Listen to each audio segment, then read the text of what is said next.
OpenClaw is seriously blowing up in the AI world, which, brings up a really important question. How secure is it actually? So today, we're going to build a secure OpenClaw setup piece by piece.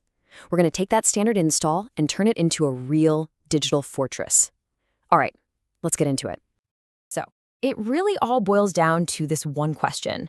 If you just run the default installer, can you actually trust it right out of the box? I think the answer is going to surprise you. Let's start right at the beginning with a totally fresh installation.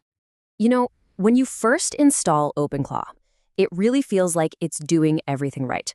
It kind of holds your hand through a bunch of security-focused steps, and it creates what seems like a super safe environment from the jump. I mean, at first glance, the installer looks pretty smart, right? It generates a gateway token for authentication, it locks down file permissions so only you can get in, it sets up secure folders, it even runs on a local loopback. On the surface, you're thinking, wow, this looks fantastic. So, the installation is done, all those security boxes are checked, and you'd be feeling pretty confident. But this is exactly where we need to put that confidence to the test. It's time to run our very first security audit and see what's really going on under the hood.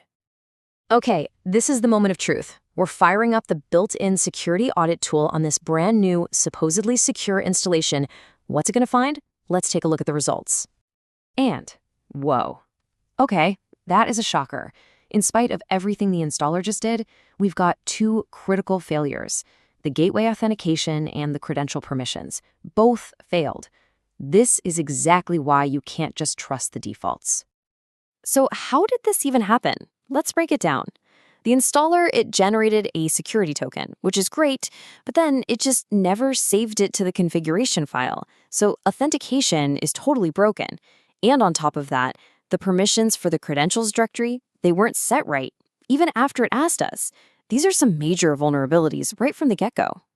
So how do we fix this mess? Are we going to have to start digging through config files and fixing them all by hand? Well, here's the good news. No. The solution is actually way simpler, and it's built right into OpenClaw. Let's see how we can build a proper foundation. Thankfully, the developers gave us an onboarding wizard for this exact reason. Running this little guided setup is absolutely the key to getting those initial security settings configured the right way and fixing those critical failures we just saw. And here we are, the results after running the wizard. Look at that, 0 critical issues. Perfect. The gateway auth is configured, the permissions are fixed.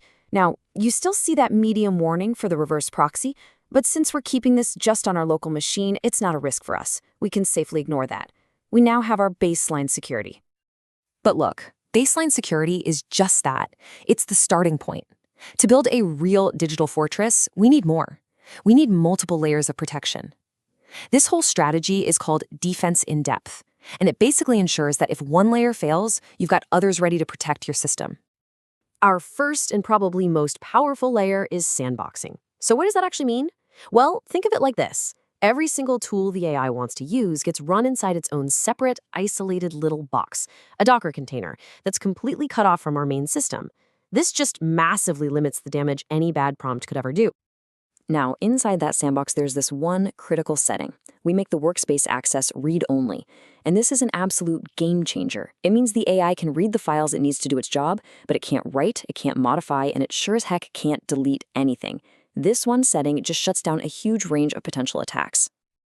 Our second layer is a tool restriction policy. You can think of it as an allow list. We specifically tell OpenClaw, hey, these tools are safe, like web search or reading a file.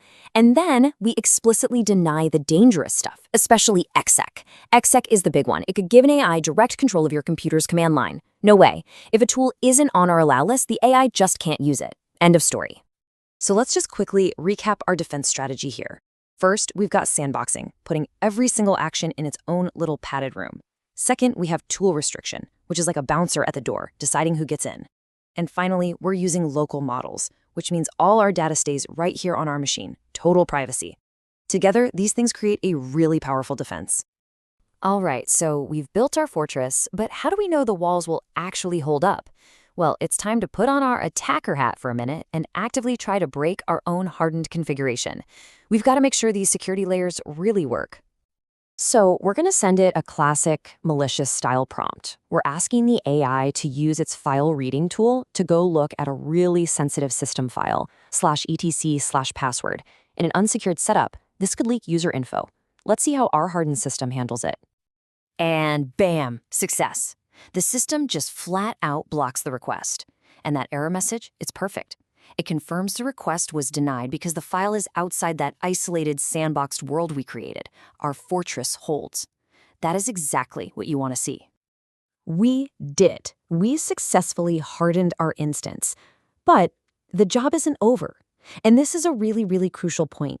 Security isn't something you do once. It's a continuous process. It's about maintenance and just staying vigilant. Take a look at that number. 0. That's what we've been working for this whole time. 0 critical issues. By following these steps, we've gone all the way from a vulnerable default install to a really robust system with a clean bill of health. This right here is the main takeaway. You really can't just set it and forget it. You have to think of security like, well, like tending a garden, not building a statue. You have to run audits regularly, especially after you change things up or add new tools, and just always be aware of what your system can do. So here's a simple checklist, basically your game plan for everything we've covered. First, install the software, but then you immediately run that onboarding wizard. Then, run the security audit to make sure the basics are solid. After that, implement a hardened config with sandboxing and tool restrictions. Go ahead and test those restrictions yourself. And finally, make it a habit to repeat those audits every so often. We've shown you how to build the fortress, but as new tools, new models, and new features come out, there are going to be new challenges. So the final question, it's really for you. Your fortress is built, but how are you going to maintain its walls?